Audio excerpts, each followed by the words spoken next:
हम बात कर रहे हैं आईनी तरमीम की और हम बात कर रहे हैं 25 अक्टूबर की कि क्यों 25 अक्टूबर को जो है इतना खौफ या इसे उससे डिस्कस क्यों किया जा रहा है।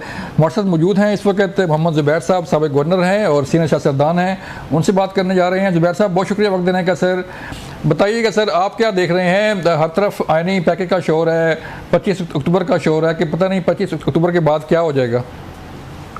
25 अक्टूबर जाहिर सी बात है, एक तो अक्टूबर पाकिस्तान के हवाले से बड़ा खतरनाक महीना है। 12 अक्टूबर सन 99 में मार्शल लॉ लगा था जी, 27 अक्टूबर 58 को मार्शल लॉ लगा था, और भी बहुत से वाकयात हैं। ज़लज़ला आया था। 25 अक्टूबर जस्टिस फाइज ईसा की तो रिटायरमेंट की तारीख है, और जो नॉर्मल ममालिक होते हैं उसमें तो ये इवेंट कभी डिस्कस भी नहीं किया जाता। इंडिया में अगर या किसी और जगह चीफ जस्टिस रिटायर हो रहा हो तो वो मेरा ख्याल है एक दफा भी नहीं डिस्कस होगा जी। और यहाँ सारा का सारा फोकल पॉइंट जस्टिस फाइज ईसा है। मतलब अगर कोई और शख्स हो जो अपना तारीख में नाम अच्छे तरीके से छोड़ना चाहता हो तो वो तो पहले से ही ऐलान कर देता, जबकि कंट्रोवर्सी शुरू हुई थी कि ना मैं इस चीज में इंटरेस्टेड हूँ, ना मैं फेडरल कोर्ट के चीफ जस्टिस बनने में। इतना कंट्रोवर्शियल बंदा चीफ जस्टिस क्यों रहना चाहते हैं? तो एक तो सबसे बड़ी वजह ये है, और हुकूमत चाहती है फाइज ईसा इसलिए हो कि वो उनके लिए जाहिर है जो फैसले करते हैं और वहां से जहां से उन्होंने पल्ले का निशान लिया था वो बहुत बड़ी खिदमत थी हुकूमती पार्टीज के लिए,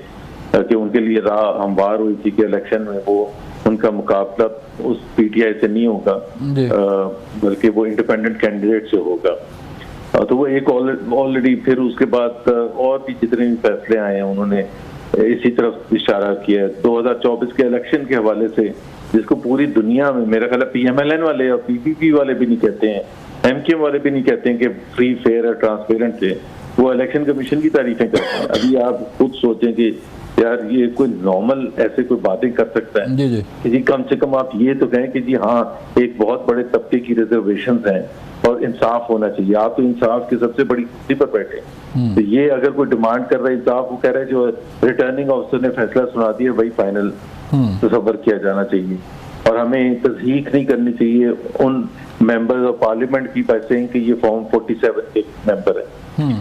तो जाहिर सी बात है हुकूमत ऐसे ही चीफ जस्टिस से आती है कि जो सबसर्विएंट हो एग्जेक्टिव, और हमारा जो आइन का ढांचा है उसमें जो सबसे बड़ी और इम्पोर्टेंट फोकल पॉइंट है वो है ही ये कि एक चेक एंड बैलेंस का सिस्टम होगा जिसमें एक जुडिशरी का बहुत कलीदी रोल होता है, और जो इंडिपेंडेंट ऑफ दी एग्जेक्टिव होती है ताकि वो एग्जेक्टिव के ताबे ना हो, ताकि वो इंडिपेंडेंट फैसले करे बगैर डर और खौफ के, बगैर कोई ऐसे पर्क्स एंड प्रिविलेजेस के हवाले से कि जी अगर मैंने सख्त फैसला कर दिया तो मुझे मेरे जो पर्क्स एंड प्रिविलेजेस हैं वो कम हो जाएंगे या मुझे प्लॉट नहीं मिलेगा एंड सो ऑन। इसलिए इंडिपेंडेंट होना जरूरी होता है बगैर खौफ के, बगैर। और एक पाकिस्तान की तारीख है तो बहुत ही खराब तारीख है जुडिशल फैसलों के हवाले से।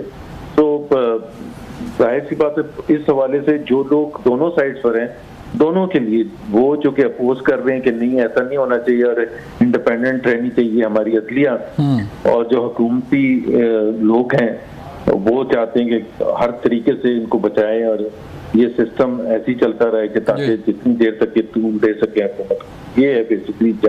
तो सर वज़ीर दिफा क्यों परेशान है कि 25 के बाद जो है वो कोई ऑडिट हो सकता है या कोई इलेक्शन का रद्द करा दिया जा सकता है? सबसे मैं अगर उनकी जगह होता तो मैं कहता कि बिल्कुल ऑडिट होना चाहिए, बिल्कुल जबरदस्त तरीके से ऑडिट होना चाहिए ताकि साफ शफाफ इलेक्शन जो वो क्लेम करते हैं 2024 डूबे थे तो देख लेंगे कि जी वो किसके। अब ये तो बड़ी अजीब सी बात है, आप कह रहे हैं कि एक कोई चीज चोरी हुई है, डाका पड़ा है इतना बड़ा, आप कह रहे हैं उसका ऑडिट भी नहीं होना चाहिए, और कह भी रहे हैं उनको तफ्तीश करने के लिए जिनके ऊपर उंगलियां उठ रही हैं इलेक्शन कमीशन। इलेक्शन कमीशन ने सारा बेड़ा गर्क किया और इलेक्शन कमीशन ई की तरफ कह रहे हैं कि जी ये अगर किसी ने कुछ करना है शफाफियत के हवाले से इलेक्शन कमीशन करे। बिल्कुल ऑडिट होना चाहिए और भरपूर अंदाज में होना चाहिए और सच का सच होना चाहिए, झूठ का झूठ सामने आना चाहिए। ये इंसाफ के तकाजे हैं, मुल्क ऐसे जबरदस्ती तो नहीं। फिर आप इलेक्शन ही ना करवाते, फिर मतलब इलेक्शन करवा के और फिर मैंडेट ना तस्लीम करना, फिर साथ में दूसरे जुमले में एग्जांपल देना ईस्ट पाकिस्तान की जी, ईस्ट पाकिस्तान इसलिए टूटा था कि हमने वो बंगालियों का मैंडेट नहीं एक्सेप्ट किया था, और यहाँ आप कह रहे हैं कि यहाँ मैंडेट एक्सेप्ट इसलिए नहीं कर रहे कि वो जो जमात है वो दहशतगर्द जमात है, इसलिए नहीं एक्सेप्ट कर रहे। भाई वो दहशतगर्द है, आपके हिसाब से दहशतगर्द हो सकती है, पाकिस्तान के आइन के हिसाब से नहीं है, किसी कोर्ट ने नहीं कहा कि वो दहशतगर्द जमात है। तो ज़ुबैर साहब, ये जो आइनी पैकेज सर आ रहा है, काफ़ी तगदो हो रही है कि 25 से पहले ये आइनी तरमीम जो है मंजूर करवा ली जाएँ। तो कभी बिलावल साहब फरमाते हैं कि आइनी कोड बन के रहेगी, कभी कहीं से हम सुनते हैं कि एक भरपूर किस्म का आइनी पैकेज जो है वो तैयार है और राब्ते किए जा रहे हैं। आप समझते हैं कि हुकूमत कामयाब हो जाएगी सर? मतलब मैं I hope I am proved wrong, अल्लाह करे, लेकिन मुझे लगता है कि वो नंबर्स कर लेंगे। लेकिन वो जो 63A में तरमीम की गई है वो किस लिए की गई है? अच्छा, उसमें दोनों तरफ पॉइंट्स ऑफ व्यू होते हैं और लॉजिक भी होता है कि जी होना चाहिए, पार्टी लाइन के अगेंस्ट वोट देना चाहिए, उनके जो वो ग्रुप है उनके पास भी बड़े अच्छे लॉजिक होती है, जो उसके मुखालिफ हैं कि नहीं होनी चाहिए उनके पास भी होती है। सबसे बड़ी बात यह है कि इस वक्त वो 63A की राह हमवार क्यों की गई इस वक्त, और वो भी आप अगर उसको थोड़ा सा पीछे देखें कि एक रात को ऑर्डिनेंस इशू करते हैं प्रेसिडेंट, कि जी वो जो कमेटी है जो वो केसेस लगाती है सुप्रीम कोर्ट की, उसमें जी जो जरूरी नहीं है 1, 2, 3 हो, 1 और 2 होंगे सीनियर मोस्ट और सेकंड सीनियर मोस्ट, और उसके अलावा चीफ जस्टिस की मर्जी है।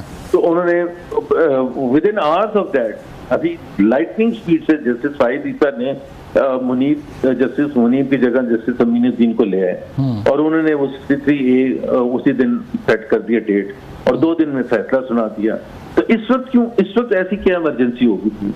हमेशा टाइमिंग इज इम्पोर्टेंट कि भाई आप ये जो फैसला कर रहे हैं इसका बेनिफिट किसको होगा, और इस वक्त क्यों कर रहे हैं? आप महीने बाद कर लेते, आईनी पैकेज के बाद कर लेते, अगर जरूरी था भी तो आप 25 नवंबर की डेट रख देते, तो कम से कम लोगों को फिर ये लगता कि यहाँ 2 साल से सर पेंडिंग थी ना, ये 2 साल से पेंडिंग थी, तो भाई 2 महीने और पेंडिंग हो जाती। मैं कहने का मतलब ये है कि ये इस वक्त तो जाहिर सी बात है एक अमेंडमेंट है, सारे पाकिस्तान को पता है कि नंबर्स मुश्किल हो रहे हैं, मौलाना साहब के आगे पीछे इसीलिए घूम रहे हैं ना कि नंबर्स नहीं, तो नंबर्स अब आपने वो राह हमवार कर दिया, और किसी न किसी तरह से वो जो पीटीआई के लोग तोड़ के, अब सबसे बड़ी बात ये ना कि आप एक आईनी पैकेज ऐसा लेके आ रहे हैं जिसकी बुनियाद ही आप एक गलत तरीके से, गैर जमहूरी तरीके से रख रहे हैं कि उनके बंदे तोड़ के आप उनके वोट लेंगे। और ये भी मैं आगे बता दूं आपको, उसमें जो 63A की जो तशरीह है, इंटरप्रिटेशन है, वो ये है कि उनका वोट काउंट होगा जो अब लेटेस्ट है, लेकिन वो दे कैन बी डिस्क्वालिफाइड अगर चेयरमैन और the president the party election commission को लिखेगा।